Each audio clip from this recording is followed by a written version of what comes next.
हम लोग कक्षा 8 का पाठ्य पुस्तक हिंदी का पढ़ेंगे। अध्याय 4 बाल गोविंद भगत। बाल गोविंद भगत का लेखक है राम वृक्ष बेनीपुरी। रेखाचित्र रेखांकित बाल गोविंद धर्म के। देखिए, बाल गोविंद भगत इसकी लेखक जो है राम वृक्ष बेनीपुरी। कहता है धर्म बाल गोविंद भगत के धर्म के इस मर्म का उद्घाटन करता है कि धर्म पालन आडम्बरों या अनुष्ठानों के निर्वाह में नहीं, बल्कि आचरण की पवित्रता और शुद्धता में है। नायक बाल गोविंद भगत गृहस्थ हैं। उनकी वेशभूषा भी साधुओं जैसे नहीं है, लेकिन उनकी दिनचर्या और निर्णय शुद्धता की सच्ची और सही परिभाषा रचने में सहायक है। इस पाठ के माध्यम से आप एक नई गद्य विद्या रेखा चित्र की विशेषता और रूप से भी परिचित होंगे। तो ये इसका था जो कि जिसका बाल गोविंद भगत का लेखक है राम वृक्ष बेनीपुरी। और इसमें जो है बाल गोविंद भगत का भगत धर्म के मार्मिक चित्रण किया है। जैसे हम लोगों के गांव में बाबा सब होता है ना, वो क्या करता है कि मान के चलिए जो अब वो बाबा तो है, लेकिन वो गांव घर का मतलब अपने घर का जो है खेती बाड़ी नहीं करता है, और बाहरी दिखावा के लिए बड़ा बड़ा जटाजूट बढ़ा लेगा, दाढ़ी बढ़ा लेगा, पीला वस्त्र धारण कर लेगा, जिस तरह से एक बाबा का भेष होता है। तो इसी तरह से इसमें ये सब बाहरी दिखावा है। भगवान का पूजा करने से भगवान कहीं मिलता नहीं है, बशर्ते अपना आत्मा शुद्ध रहना चाहिए। तो चलिए हम लोग इस पाठ में जानते हैं बाल गोविंद भगत के बारे में। तो बाल गोविंद भगत मझले कद के गोरे चिट्टे आदमी थे। 60 से ऊपर के ही होंगे, बाल पक गए थे। बाल गोविंद भगत मझले कद मतलब हो गया कि न तो बड़ा आदमी नहीं छोटा, मीडियम टाइप का आदमी, और उम्र था उसका 60 साल से ऊपर के ही होंगे। मतलब आजकल क्या होता है कि हम लोगों का 60 साल में आदमी मर जाता है। पहले जो था ना, पहले का आदमी बहुत ज़्यादा दिन तक जीता था, इसलिए 60 से ऊपर के ही थे बाल गोविंद भगत। लंबी दाढ़ी या जटाजूट तो नहीं रखते, किंतु हमेशा उसका सफ़ेद बालों से उनका चेहरा सफ़ेद बालों से ही जगमग किया रहता। कपड़े बिल्कुल कम पहनते, कमर में एक लंगोटी मात्र और सिर में कबीर पंथियों किसी कनपटी टोपी। मतलब ये था कि शरीर में बहुत कम कपड़ा पहनते थे, कमर में मात्र एक लंगोटी लपेट के रखते थे, और सिर में जो था ना कबीर पंथी कनफट्टी टोपी पहन के रखते थे। कहता है कि जब जाड़ा आता एक काली कमली ऊपर से ओढ़े रखते। उसके पास एक काली कमली भी थी जाड़ा में ओढ़ने के लिए। मस्तक पर हमेशा चमकता हुआ रामानंदी चंदन, जो नाक के एक छोर से ही औरतों के टीकी की तरह शुरू होता, और गले में तुलसी की जड़ों की एक बेडोल माला बांधे रहते थे। देखिए, अब रामानंदी चंदन जिस तरह से हम लोगों के घर में महिला सब जो होती है, तो वो जो महिला सब जैसे कि मान के चलिए एक पर्व होता है महिला सब का, बरसात पावन होता है। उस समय महिला सब को देखिएगा कि टीका जो लगाए तो एकदम से नाक के एक छोर से लेकर के वहाँ तक लगा लेता है। तो इसी तरह जो है बाल गोविंद भगत भी जो था ना, जब वो मतलब अपना जो पूजा करता था, तो वो महिला की तरह पूरा रामानंदी चंदन को यहाँ से नाक के एक छोर से वहाँ तक लगा कर रखता था, मतलब मस्तक तक। कहता है तुलसी की जड़, मतलब गले में तुलसी की बेडोल माला बांधे रहते। जैसे बाबा सब रहता है ना, जैसे कि उसका माला कुछ अलग रहता है, लेकिन इसका जो माला था ना कुछ बेडोल टाइप का था बाल गोविंद भगत का। ऊपर की तस्वीर से यह नहीं माना जाए कि बाल गोविंद भगत साधु थे, नहीं, बिल्कुल गृहस्थ थे। देखिए, इसमें पहले बता दिया कि इसमें यह पता नहीं है कि बाल गोविंद भगत क्या है, साधु है। इसके ऊपर के तस्वीर से यह पता नहीं चलता है कि बाल गोविंद भगत साधु है, नहीं, ये बाल गोविंद भगत गृहस्थ है। तो कभी कभी आपका ऑब्जेक्टिव भी आएगा कि बाल गोविंद भगत क्या थे, गृहस्थ थे कि साधु थे। तो ये आप लोगों को ध्यान में रखना है कि बाल गोविंद भगत जो है गृहस्थ थे। बाल गोविंद भगत गृहस्थ थे। उनकी गृहिणी को तो मुझे याद नहीं, उनके बेटे और पुतों को तो मैंने देखा था। थोड़ी खेती बाड़ी भी करती थी, अच्छा साफ सुथरा मकान भी था। अब लेखक कहता है कि उसकी गृहिणी को तो मुझे याद नहीं, लेकिन उसके पास जो था, देखिए बाल गोविंद भगत के पास उसकी पत्नी नहीं थी, लेकिन उसके पास उसके बेटे और पुतों और एक साफ सुथरा मकान भी था, छोटा बहुत। कहता है किंतु खेती बाड़ी करते, परिवार भी रखते। बाल गोविंद भगत साधु थे, साधु की सब परिभाषाओं में खरे उतरने वाले। बाल गोविंद भगत खेती बाड़ी भी करते थे, पूजा पाठ भी करते थे, परिवार भी रखते थे परिभाषा। लेकिन बाल गोविंद भगत नाम सिर्फ भगत था, लेकिन काम से वो खेती बाड़ी करते थे। और ऐसा बात नहीं कि काम से भगवान का भी पाठ करते थे, कबीर को साहब मानते थे, उन्हीं गीतों को गाते, उन्हीं के आदेशों पर चलते थे। तो बाल गोविंद भगत, कभी कभी ये पूछेगा बाल गोविंद भगत किसे अपना साहब मानते थे, तो बाल गोविंद भगत कबीर को अपना साहब मानते थे, उन्हीं को आदेशों पर ये चलते थे और उन्हीं के पता, कभी झूठ नहीं बोलते, खरा व्यवहार रखते। मतलब बाल गोविंद भगत था ना, किसी के पास झूठ नहीं बोलता था, खरा बोल देता है। खरा मतलब देखिए, किसी को जो भी बात बोलना होता मुंह पर बोल देते, चाहे उसको अच्छा लगे या खराब लगे, ऐसा व्यवहार रखता था बाल गोविंद भगत। किसी से भी दो टूक बात करने में संकोच नहीं करते, ना किसी से खामखा झगड़ा मोल लेते, किसी की चीज़ नहीं छूते, ना बिना पूछे व्यवहार में लाते। इस नियम को कभी कभी इतनी बारीकी तक ले जाते कि लोगों को कतूहल होता, कभी वह दूसरे के खेत में सोच के लिए नहीं बैठते। अब देखिए, उसमें इतना मान के चलिए कि खेती बाड़ी भी करता है, लेकिन कभी सोच के लिए कभी दूसरे के खेत में नहीं किया। साहब के दरबार में सोच के लिए नहीं बैठे। वह गृहस्थ, लेकिन उनकी सब चीज़ साहब की थी। देखिए, वो गृहस्थ लेकिन उनकी सब चीज़ साहब की थी। वो था गृहस्थ आदमी, लेकिन सब चीज़ उसके पास जो भी था वो गृहस्थ आदमी का था।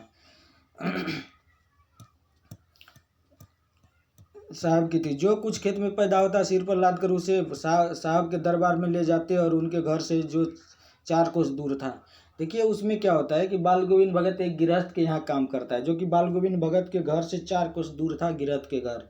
और उसके खेत में जो भी मतलब अपना जौन बोन में मतलब जो भी उसका मजदूरी होता था, वो उसको काट करके मतलब गृहस्थ के खेत में काट करके उसको घर पर दे आता था। और वहाँ पे जो मिलता था बाल गोविंद भगत को, वो लेकर के अपने घर आता था, और अपना घर पे सब परिवार मिल करके मतलब उसका बेटा पुत्र और वो मिल करके अपना आपस में खाते थे। एक कबीरपंथी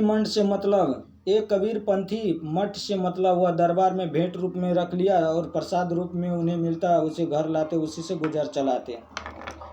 सबके ऊपर में तो मुग्ध था, उनके मधुर गान पर जो सदा सर्वदा सुनने को मिलते। कबीर के कभी धीरे साधे हुए जो उनके कंठ से निकलकर सजीव उठते हैं।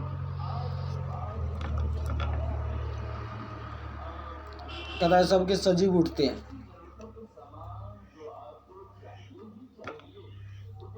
सजीव उठते हैं। आषाढ़, देखिए आषाढ़ कहते हैं,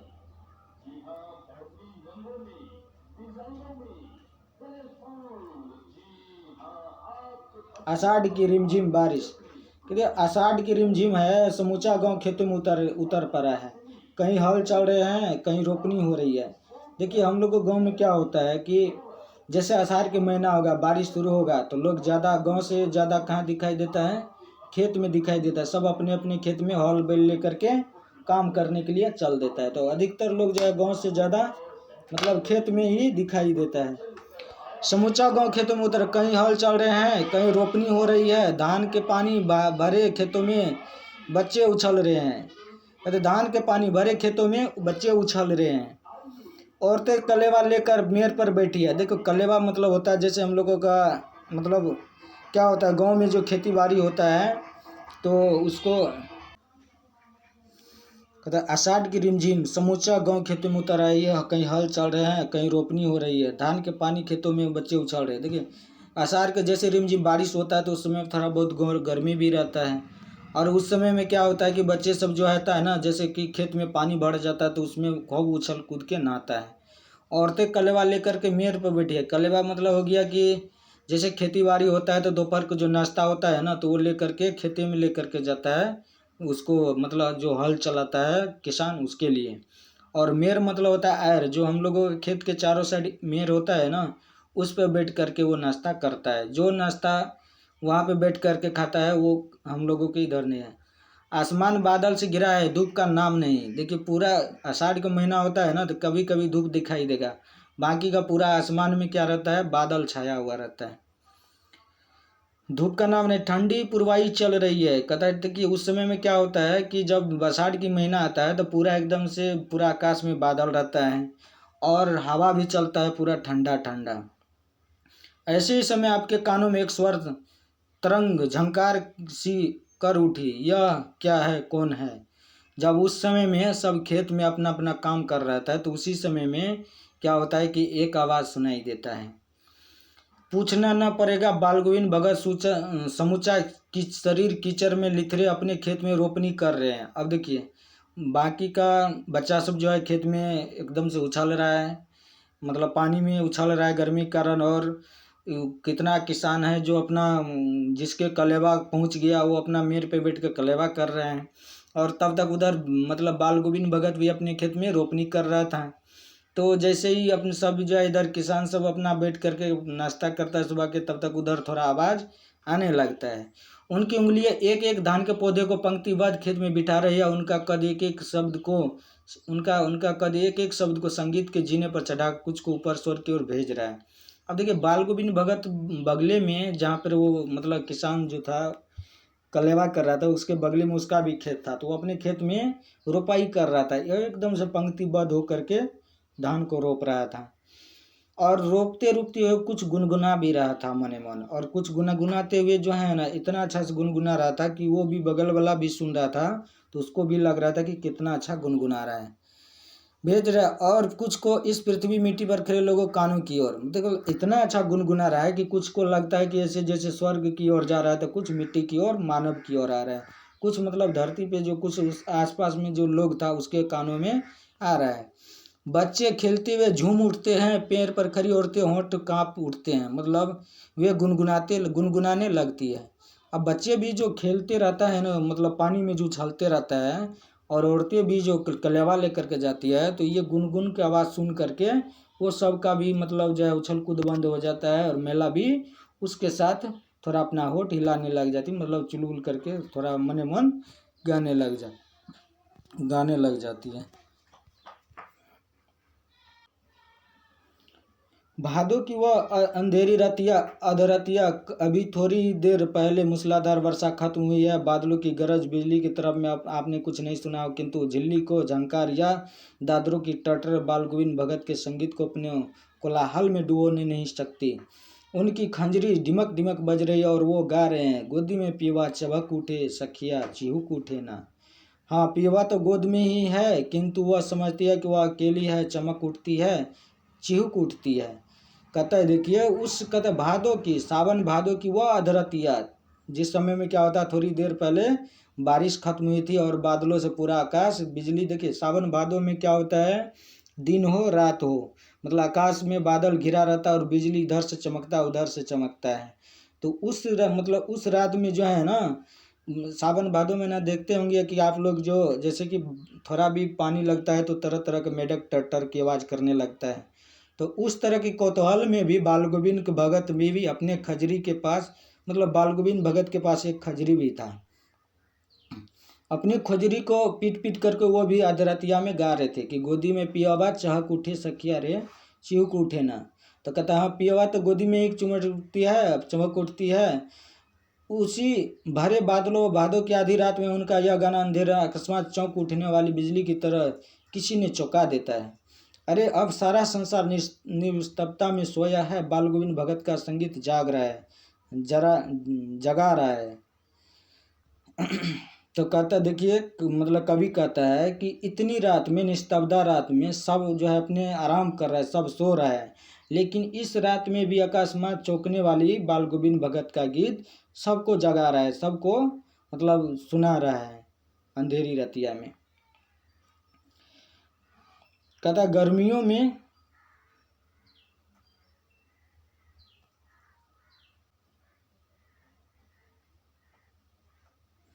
कहता कार्तिक आया नहीं कि बाल गोविंद भगत की प्रभातियाँ शुरू हुई जो फागुन तक चला करती है। देखिए कार्तिक आता है, एक हम लोगों के जैसे कि पहले के ज़माना में जो हम लोगों के दादी होती थी जो परातियाँ गाती थी, भोरे भिनसरे उठ करके परातियाँ गाती थी, उसी को बोलते हैं प्रभातियाँ। कार्तिक आया नहीं कि बाल गोविंद भगत की प्रभातियाँ शुरू हुई जो फागुन तक चला करती है। देखिए तो बाल गोविंद भगत का जो प्रभातियाँ होती थी वो कार्तिक से लेकर के फागुन महीना तक चला करती थी। इन दिनों वह सवेरे ही उठते, न जाने किस वक्त जगकर वह नदी स्नान को जाते, गांव से 2 मील दूर। वहां से वह स्नान धोकर लौटते और गांव से बाहर की ही पोखरे के नीचे भिंडे पर अपनी खंजरी लेकर बैठते और अपने गाने टेरने लगते। देखो क्या होता है कि कार्तिक से उसका जो है ना प्रभातिया शुरू होता है तो फागुन तक चलता है। इस महीना में बाल गोविंद भगत क्या करते थे, इतना सवेरे उठते थे, इतना सवेरे उठते थे कि उसके घर से गांव से 2 मील दूर नदी था, उसमें जा कर के वो सवेरे नदी स्नान करके फिर गांव के नज़दीक आ जाते थे। वहाँ पे वो बैठ जाते थे खंजरी लेकर के, और वो वहाँ पर खंजरी लेकर के बैठ जाते थे और गाना अपना टेरने लग जाते थे। मैं शुरू से ही देर तक सोने वाला हूँ, किंतु एक दिन माँ की उस दांत किटकिटाने वाली भोर में भी एक संगीत मुझे पोखरे पर ले गया था। देखिए, लेखक कहता है कि मैं देर से सोने वाला हूँ, मतलब उसमें वो देर से सोते थे। लेकिन माघ फागुन इतना ठंडी होता है ना, दांत किटकिटाने वाली।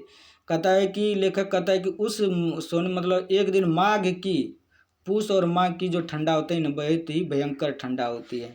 तो लेखक कहता है कि उस माघ की उस दांत किटकिटाने वाली भोर में भी मुझे पोखर पर ले गया था। अभी आसमान के तारों दीपक बुझे नहीं थी। मतलब उस दिन क्या हुआ कि लेखक को लगा कि सबसे पहले हम ही जगते हैं। तो उस दिन गया ना, तो सुबह सबसे पहले देखा कि अरे मतलब इतना भिनसरे उठ करके, अब बाल गोविंद भगत कब जगते हैं कि 2 मील दूर जा कर के नदी स्नान भी कर लेते हैं और फिर आ कर के अपना गाना भी, अपना भजन भी शुरू कर देते हैं।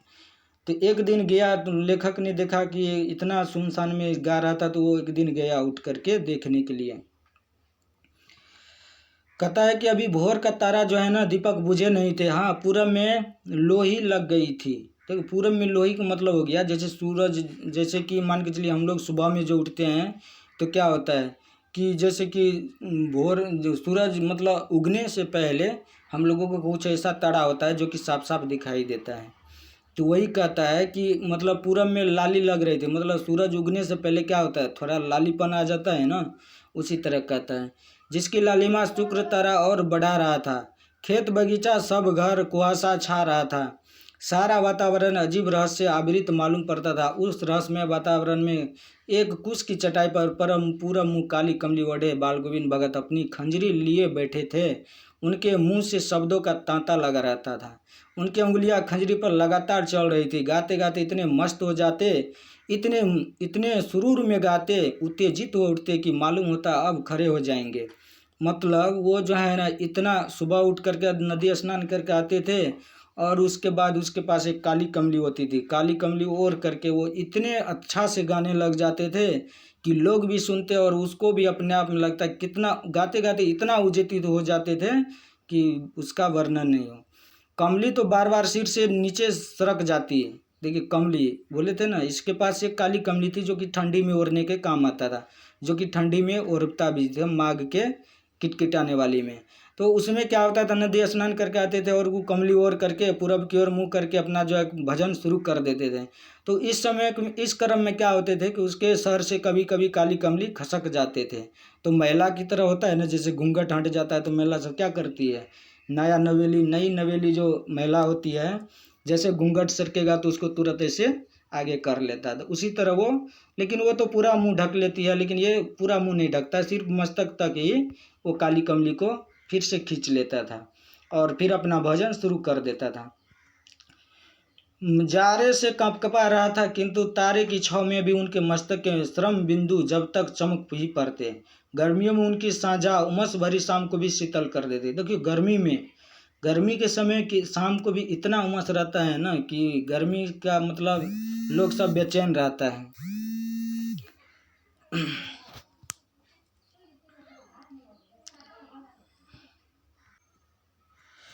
कहता गर्मियों में उनकी साझा उमस भरी शाम को भी शीतल कर देती थी। मतलब गर्मी के समय में भी लोग क्या करते थे कि शाम को जो उमस भरी शाम होती थी, जब वो गाने के लिए अपने बैठ जाते थे ना, तो लोग को गर्मी भी भूल जाती थी कि गर्मी है कि क्या है। वो उमस भरी शाम को भी शीतल कर देती थी अपने भजन से। अपने घर के आंगन में वे आसन जमा बैठते और गांव के उनके कुछ प्रेमी भी जुट जाते। अब क्या होते थे, देखिए, एक तो रोपनी के लिए जाते थे तो खेत में गीत गाने लग जाते थे। जब वो उमस भरी मतलब जो है गाँव घर पे भी आते थे तो क्या करते थे, खंजरी लेकर के शाम को अपने अंगना में बैठ जाते थे गाने के लिए। जैसे ही गाने के लिए बैठते थे तो गांव का लोग उसको धीरे धीरे, जो कि भजन सुनने वाला जो उसका प्रेमी था, वो भी धीरे धीरे जुट जाते थे उसको साथ देने के लिए। खंजरियों और करतालों की भरमार हो जाती है। अब देखिए क्या होता है कि लोग के मतलब बाल गोविंद भगत के पास तो सिर्फ खंजरी उसके पास रहता है, लेकिन लोग सब जो उसको साथ देने के लिए आता था, जिसको अपने मतलब उसके गाना से उसके गीत अच्छा लगता था, उसको साथ देने के लिए कोई अपने घर से करताल लेकर आता, कोई ढोलक लेकर आता, कोई झाल लेकर के आता, और उसके साथ वो सब भी मतलब एक तरह से मंडली हो जाता था वो सब, और सब मिल करके गाने लग जाता था। कहता है दुहराती तिहराती, धीरे धीरे स्वर ऊंचा होने लगता है, एक निश्चित ताल एक निश्चित गति से। अब सब मिल के क्या होता है कि बाल गोविंद भगत के साथ साथ सब गाने लग जाता है, सब बजाने लग जाता है, और सब उसी को गीत को दोहराने लग जाता है। एक निश्चित ताल पर क्या होता है, सब अपने गति से सब गाना लग जाता है। कहता उस ताल स्वर के चढ़ाव के साथ श्रोताओं के मन भी ऊपर उठने लगते हैं। देखिए होता है क्या कि मान के चलिए गाते गाते लोग जो उत्तेजित हो जाता है ना, तो गाते गाते कभी नाचने भी लग जाते हैं। तो उसी तरह बाल गोविंद भगत के साथ जो ये सब गाने लग जाता था, कभी कभी नाचने भी लग जाता था। धीरे धीरे मन तन पर हावी हो जाता। मन जो है ना, तन मन मतलब हो गया कि मन, हम लोगों के गांव में देखिएगा कि कोई आदमी होता है, जैसे डीजे सब आता है, बाराती सब आता है, तो किसी को नाचने का मन तो होता है, लेकिन वो मन तो होता है, लेकिन वो तन से नाच नहीं पाता है। लेकिन कितना आदमी देखिएगा एकदम से मन नहीं हुआ तैयो जा करके कुछ नाच दिया। तो इसी तरह हुआ कि कहता है धीरे धीरे मन जो है ना तन पर हावी हो गया, मतलब वो अपने आप को नहीं रोक पाया, सब जो है गाते गाते नाचने भी लग गया बाल गोविंद भगत के साथ। कहता है कि बाल गोविंद भगत नाच रहे हैं, उनके साथ ही सबके तन मन और नृत्यशील हो उठे। अब क्या हो गया, जैसे बाल गोविंद भगत के साथ सब देने लग गया, बाल गोविंद भगत भी ना गाते गाते नाचने लग गया। उसके साथ उसके जितना भी आदमी आया था, उसको मतलब गीत प्रेमी उसका जितना भी थे, उसके साथ वो सब भी नाचने लग जाता है। सारा अंगन नृत्य और संगीत से ओतप्रोत हो गया। अब देखिए उसका जो है, जब लोग सब आ करके साथ देने लग गया, और भी लोग देखने के लिए आ गया, उसके अंगना में जाम लग गया। समझिए तो जाम लग गया तो क्या हुआ कि अब उसके साथ पूरा मतलब एक तरह से उसका अंगना जो है ना भक्तिमय हो गया, भक्ति जैसे माहौल हो गया। बाल गोविंद भगत की संगीत साधना का चरम उत्कर्ष उस दिन देखा गया जिस दिन उसका बेटा मर गया। देखिए अब यहाँ पे कहता है कि बाल गोविंद भगत की संगीत साधना का चरम उत्कर्ष उस दिन देखा गया जब उसका बेटा मर गया था। बेटा था एक लौता बेटा था, वह कुछ सुस्त और बोधा सा था, किंतु इसी कारण बाल गोविंद भगत उसे और भी मानते थे। देखिए जिसको एगो बेटा रहता है ना, वो बहुत ही अच्छा से उसको मानदान करते, वो भी किस तरह से, थोड़ा मान के चलिए सुस्त दिमाग का था, तो इसलिए बाल गोविंद भगत ज़्यादा उसको रखवाली या ज़्यादा देखभाल करता था, समझा ना। और थोड़ा मोटा दिमाग टाइप का था, उसका बेटा सुस्त दिमाग का था। इसी कारण बाल गोविंद भगत उसको ज़्यादा मानते थे, उसको ज़्यादा देखभाल करते थे। उनकी समझ में ऐसे आदमियों पर ही ज़्यादा नज़र रखना चाहिए या प्यार करना चाहिए, क्योंकि ये निगरानी और मोहब्बत के ज़्यादा हकदार होते हैं। बाल गोविंद भगत कहते हैं जो थोड़ा मान के चलिए कि बुर्बक टाइप का है, जो बोदा टाइप का है, उसको थोड़ा ज़्यादा लार दुलार देना चाहिए, ताकि वो मान के चलिए को उसी के लिए हकदार होता है। क्योंकि जो ज़्यादा तेज़ होता है, थोड़ा दिमाग तेज़ होता है, तो अपना तो अच्छा से काम करता है, अच्छा रहता है। कहता बड़ी साध से उसकी शादी कराई थी, बतऊ बड़ी सुभग और सुशील मिली थी। कहता है देखिए बाल गोविंद भगत के परिवार में मात्र 3 आदमी था, उसका बेटा था, वो बाल गोविंद भगत था, उसको पुतई थी। तो कहता है कि वो जो शादी कराई था मतलब उसका अपने बेटे को, तो बहुत ही मतलब बड़ी साध से उसकी शादी कराई थी। पतऊ भी बड़ी सुभाग और सुशील थी, मतलब उसको पुतौ जी थी ना, बड़ी सुभाग और सुशील थी, और अपने बेटा को बड़ी बढ़िया से शादी कराया था। घर की पूरी प्रबंधिका बनकर भगत को बहुत कुछ बुनियादी से निवृत्त कर दिया था उसने। तो देखिए उसने क्या किया, उसकी पुतौ जी थी, मतलब जैसे ही शादी करके लाया बोदा को, उसका मतलब अपना बेटा को, तो उसके बाद जो घर का जो काम था ना, उससे क्या हो गया, बाल गोविंद भगत को थोड़ा राहत मिल गया। खाना बनाना और भी कुछ काम करना, ये सब से उसको जो है ना थोड़ा राहत मिल गया। उनका बेटा बीमार है, इसकी खबर रखने की लोगों को फुर्सत कहाँ है। देखिए गांव घर में भी क्या होता है कि कोई बीमार है तो लोग को जल्दी पता नहीं चलता है कि कौन बीमार है, क्या करता है। तो इसी तरह जब उसका बेटा मतलब जो है बाल गोविंद भगत का बेटा जो बीमार पड़ा, तो उसका खबर लेने के लिए कोई नहीं आ रहा था कि कैसा है, तबीयत कैसा चल रहा है, कोई नहीं मतलब उसको खबर जानने के लिए आया। किंतु मौत तो अपनी ओर सबका ध्यान खींच ही रहती है। कहता है किंतु मौत, देखिए मौत जो होता है ना, तो आदमी जो भी नहीं चाहेगा वो भी आएगा देखने के लिए। कितना अच्छा आदमी था, है ना। हमने सुना बाल गोविंद भगत का बेटा मर गया, कतुअल बस उसके घर गया, देखकर दंग रह गया। अब लेखक कहता है कि देखिए हमने क्या हुआ कि एक दिन बार जो है ना, जब सुना कि उसका बेटा मर गया, तो हमने ऐसे टहलते हुए गए उसके यहाँ देखने के लिए। तो उस दिन क्या हो गया कि कभी दंग रह गया देख करके कि ये कैसा आदमी है, इसका बेटा मरा हुआ है। देखिए आगे क्या कहते हैं, खींच कर हमने सुना बालगुन में कतल बस घर के दंग ने बेटे को आंगन में एक चटाई पर लिटाकर एक सफ़ेद कपड़े से ढका रखा है। वह कुछ फूल तो हमेशा ही रोपते रहते, उन फूलों में से एक फूल तोड़कर उसके बिखरा रखे हैं, फूल और तुलसी दल भी। देखिए उसके अब मान के चलिए थोड़ा बहुत वो पूजा पाठ भी करता था, तो अगल बगल तो फूल लगा के रखा ही था। तो उसी में से एक फूल क्या किया था, अपने बेटे के सिरमा में वो दे दिया था। बाल गोविंद को तो बस फूलों में से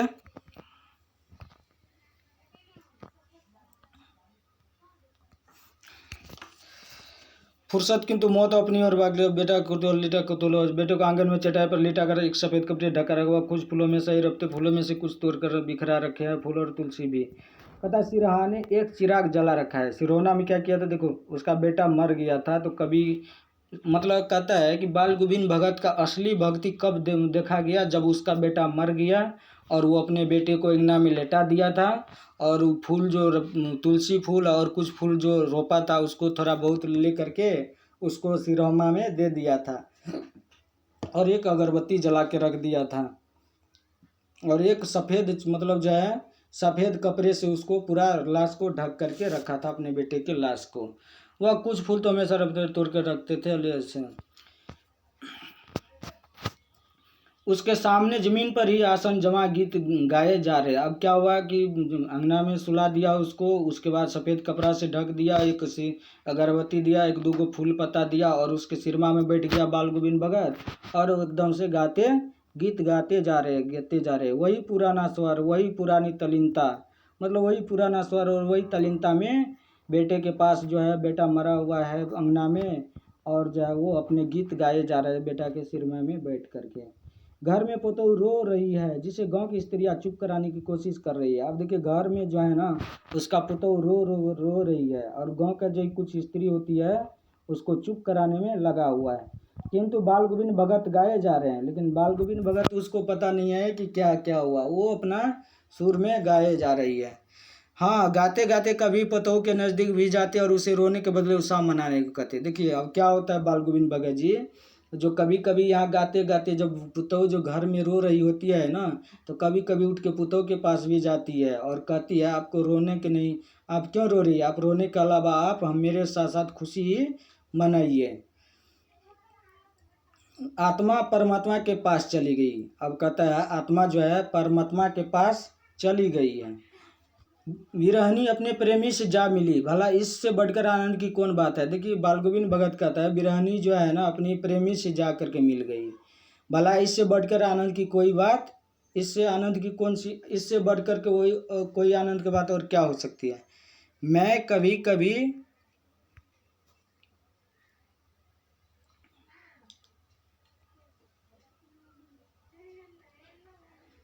कहता हाँ, गाते गाते कभी कभी पुतले के नज़दीक जाती और चली गई। कहता मैं कभी कभी सोचता यह कि पागल तो नहीं हो गए, किंतु वह नहीं, जो कुछ कर रहे थे उसमें उनका विश्वास बोल रहा था। वह चरम सीमा विश्वास हमेशा ही मृत्यु पर विजयी होता आया है। बेटे के क्रियाक्रम में तूल नहीं किया, पतोह से ही आग दिलाई, किंतु जो ही श्राद्ध की अवधि पूरी हो गई पुतोह के भाई को बुलाकर उसके साथ कर दिया, यह आदेश देते हुए कि उसकी दूसरी शादी कर देना। अब देखिए क्या होता है, बेटा का जब मतलब मृत्यु हो गया तो बेटा का आग दिला दिया पुतोह का हाथ से, और उसको क्या किया पुतोह को भाई को उसके नहरा से उसको भाई को मंगाया, और उसको भाई को बोल दिया कि इसके ले जाओ अपने गांव में, इसका दूसरी शादी कर देना है। इधर पुतोह रोक रोक कर कहती मैं चली जाऊंगी तो बुढ़ापे में कौन आपके लिए भोजन बनाएगा, बीमार पड़े तो कौन एक चुल्लू पानी भी देगा। अब उसका पुतोह क्या कहता है कि अपने भाई के साथ जाने के लिए तैयार नहीं होता है। कहता है यदि हम चले जाएंगे आपको छोड़कर, कहते इस बुढ़ापे में आपको कौन खाना बना करके देगा, कौन एक पानी भी देगा, बीमार पड़ेगा तो कौन पानी देगा। कहता मैं पैर पड़ती हूँ, मुझे अपने चरणों से अलग नहीं कीजिए। अब देखिए उसका पुतोह कहता है मैं आपका पैर पकड़ता हूँ, आप अपने चरणों से हमको अलग नहीं कीजिए। लेकिन भगत का निर्णय अटल था, लेकिन भगत ने जो ठान लेता था उसको करके ही दिखाता था। कहता है भगत जी तू जा, नहीं तो मैं ही इस घर को छोड़कर चल दूंगा। यह थी उनकी आखिरी दलील, और इस दलील के आगे बेचारी के क्या चलती। अब देखिए उसका पुतोह जो है नहीं जानना चाहती थी, लेकिन भगत ने क्या दिया कि ये तुम नहीं जाएगी तो हम ही घर को छोड़ करके क्या करेंगे, चल जाएंगे। तो आखिरी दलील यही थी भगत जी को। तो आखिरी में बाल गोविंद भगत की मौत उन्हीं के अनुरूप हुई। वह हर वर्ष गंगा स्नान करने जाते थे। स्नान पर उतनी आस्था नहीं रखते जितना संत संगम और लोक दर्शन पर। पैदल ही करीब 30 कोस पर गंगा थी। साधु को संबल लेने का क्या हक, और गृहस्थ किसी से भिक्षा क्या मांगे, अतः घर से खाकर चलते तो फिर ये घर पर ही लौटकर खाते। देखिए कितना हम लोगों के गांव में संत सब होता है, तो वो जाएगा तो रास्ता पेरा मांगते हुए खाते उते जाएगा, अपना घर से कुछ भी लेकर के खाने उने वाला चीज़ नहीं जाता है। लेकिन बाल गोविंद भगत कहीं रास्ता में मांगता नहीं था, अपना जो भी खाने की चीज़ होता था घर से लेकर के ही जाते थे और घर पे ही आकर के खाते थे। रास्ते भर खंजरी बजाते गाते, जहाँ प्यास लगती पानी पी लेते। 4-5 दिन आने जाने में लगते, किंतु इस लंबे उपवास में भी वह मस्ती।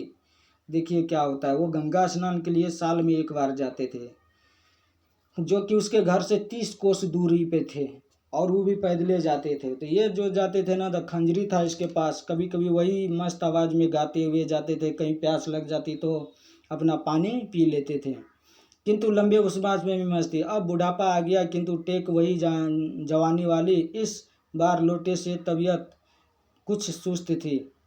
लोटे तो तबीयत कुछ सुस्त थी, खाने पीने के बाद भी तबीयत नहीं सुधरी, थोड़ा बुखार आने लगा। अब क्या हो गया, जैसे गंगा स्नान करके मतलब बाल गोविंद भगत आया, तब थोड़ा जो है पहले जो गया था गंगा स्नान के बाद जो आया, तो देखा कि थोड़ा जो है ना इसका तबीयत कुछ खराब चल रहा है, और धीरे धीरे उसका बुखार भी लग गया। किंतु नेम व्रत को छोड़ने वाले नहीं थे, लेकिन वही फिर से बुखार लगे कुछ लगे, गंगा स्नान नदी स्नान, तो उसका जो उसका अपना नेम व्रत था वो कभी वो छोड़ने वाले नहीं थे।